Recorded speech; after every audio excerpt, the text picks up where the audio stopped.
Hello. You may want to take notes for practice. Any of you who are going to study in Australia. So, I'm going to talk to you today about the skills necessary for achieving academic success at Australian universities. Today's presentation will be partway between a regular lecture and an English class. But it won't be so long, maybe half the time.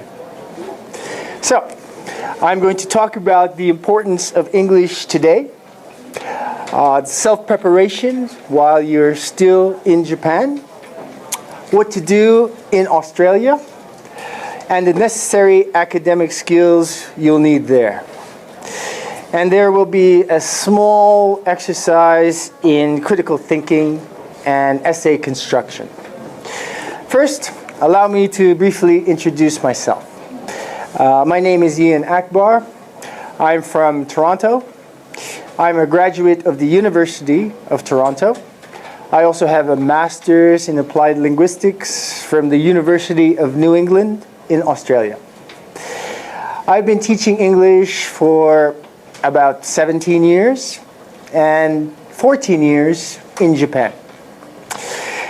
So, before going on, I'd like to mention the importance of English in the world today. English is not optional these days. As most of you know, unless you plan to spend the rest of your life in Japan, English is essential for your future and your life. English is spoken by over 2 billion people in the world today. 80% of the internet is in English. 40% of the world's GDP, that's gross domestic product, is in English and comes from English-speaking countries. English is used in international trade, air and sea travel, tourism, as well as in science and technology, especially medicine. Now, you're all going to study at an Australian university, or you're thinking about doing so. Are you doing anything to prepare? No, not preparing? You, sir, are you doing anything to prepare? I'm just studying my English for IELTS score. Oh, cool. Great. That's good. Excellent. You, miss, are you doing anything to prepare for Australia? Sure, you. Okay, but that's great, because language skill, of course, is probably the most difficult challenge. Right? Okay. So, we are going to talk now about what you should do to prepare in Japan. You should try to listen to English as much as possible. Use radio or CDs. Use a media player such as VLC or QuickTime or Real Player that can slow how fast audio plays. Try to speak as much as possible. If you don't have a partner, repeat what you hear on the radio or the TV for pronunciation practice. Join a conversation club or engage in language exchange with a native English speaker. Try to never make the same mistake twice. Sometimes you will, but try to learn from your mistakes. Of course, this is very important. It's a good opportunity. Right? Now, you should also engage in practical thinking, critical. Ask questions about things you see and hear and read. Focus on WH questions.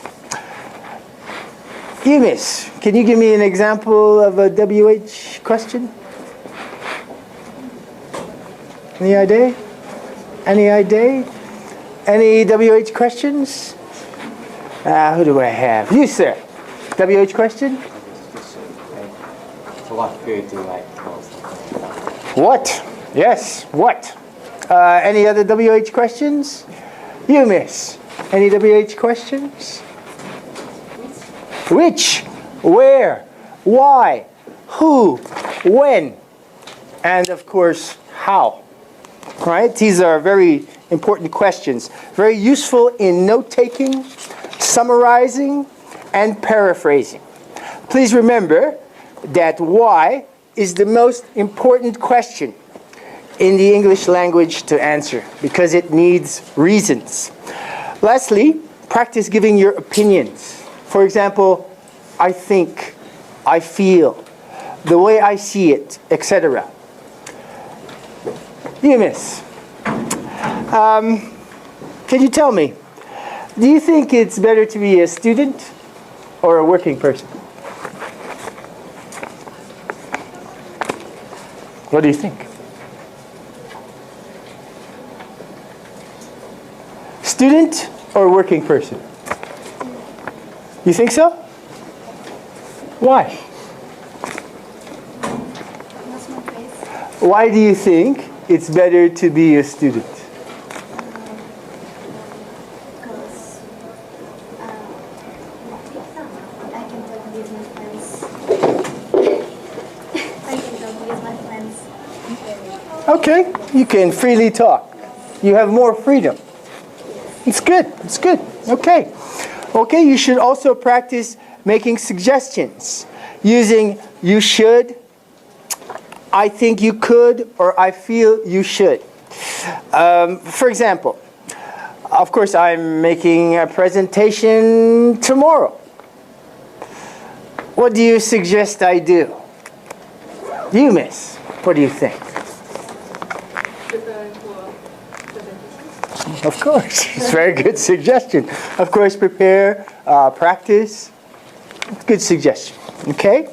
Of course, this experience can be a bit overwhelming, studying in a foreign country. So now let's look at what you should do in Australia. I have a few tips. First, you should prepare for culture shock. Has anyone here experienced culture shock? Any culture shock? You're smiling. Have you experienced culture shock? Yes. Yes?